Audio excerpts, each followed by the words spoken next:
Welcome to the Steve Show. Today I'm going to talk about Born to Run. And this book is not just about running, it's about life.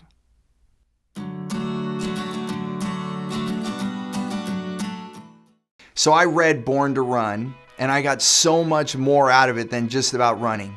I did learn some things about running, and in fact, shortly after I read this book, I ran 34 miles in 1 week. I had never done that in my life. I had the longest run of my life, 14 miles, and I ran 5 days in a row, which I never could do before. My body couldn't take it. It would always take me like 2-3 days to recover from a long run. And I found it was because of the way that I was running. In this book, I won't go into the whole lesson here, but I want you to know there's a way to run. We are literally born to run as human beings. You just never put your heel down. Do not run with your heel. If you hit your heel, it sends shock waves up your body, and that's why your knees will hurt, your shins will hurt, your back will hurt. And it's all about the Tomari Indians in Mexico, and they run on the balls of their feet, right behind the toes, and they can run for miles and miles. They'll just get up, have breakfast, and then they'll run from what equivalently would be from New York to Chicago, just to do it. There's so much, and so you can learn how to run like that. And actually, one little tidbit also, every time we've been in a recession or even a depression, the Great Depression, ultra running really came out. In the 70s, another spike in runners. And then after the dot-com bust, and in 2008, again, the recent recession that we had, we also had a bunch of runners come out. This book came out during that time, and I want to switch gears here.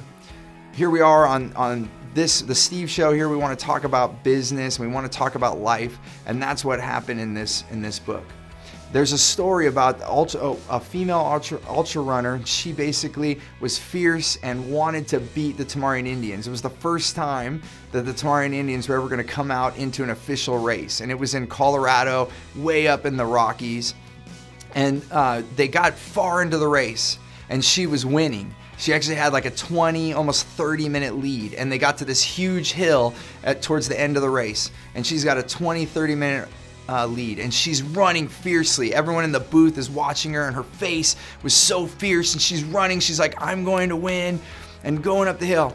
And everyone is thinking, oh, she's got them beat. She beat the Tomari Indians. Well, the Tomari Indians start showing up about 30 minutes later, and guess what? Everyone in the booth's faces shifted from seeing that she was going to win to looking at the Tomari Indians, because they were running, but they were laughing, having a good time, like they were just sitting around having fun, and they had just ran like 80 miles, and they're just having a good old time because it was their mindset. And this book hits hard on where we can take our mind, and here's what it was. It was the connection to other people. See, these Indians, they would run in packs, and the love that they had for one another actually carried them long distances, enduring long things. Having the endurance they had came from love. It came from connecting with others. And I noticed that when I was doing my long run, about 14 miles, I was about 10 miles into it, and I'm like feeling it because I don't normally do this, so my body's exerting all this energy.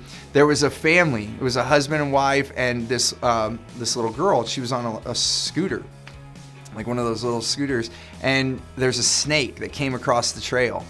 And the little girl got scared, and she was actually behind her parents, and I was coming up behind them.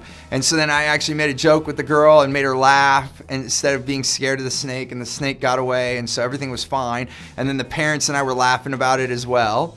And I ran the next mile with so much ease. I actually noticed it. I'm like, oh my gosh, because I was running alone, and then in that moment when I connected with them, just the laugh for a few seconds, I actually got a boost of energy for that next mile.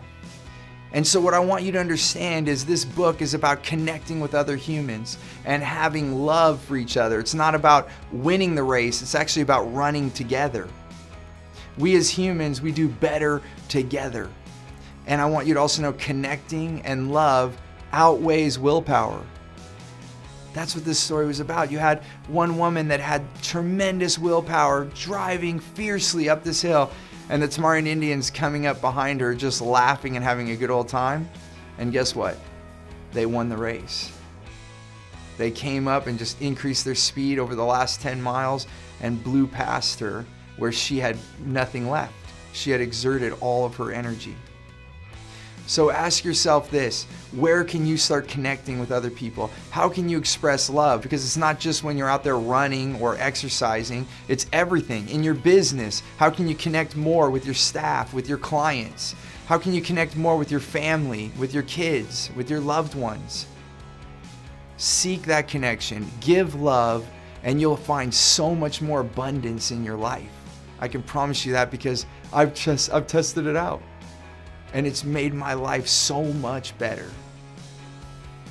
Hey, if you like our videos, then please subscribe, comment below. I'd love to talk to you. I do respond to the comments. So I look forward to continuing the discussion about Born to Run. Or can I take a sip of water? Yes. Okay, we're just flushing dollars. Yeah, I need some water. Right, yeah, look at the film's going. Are we ready? Okay, did I even do this yet? Episode 14, take 1. Welcome to the video. Oh.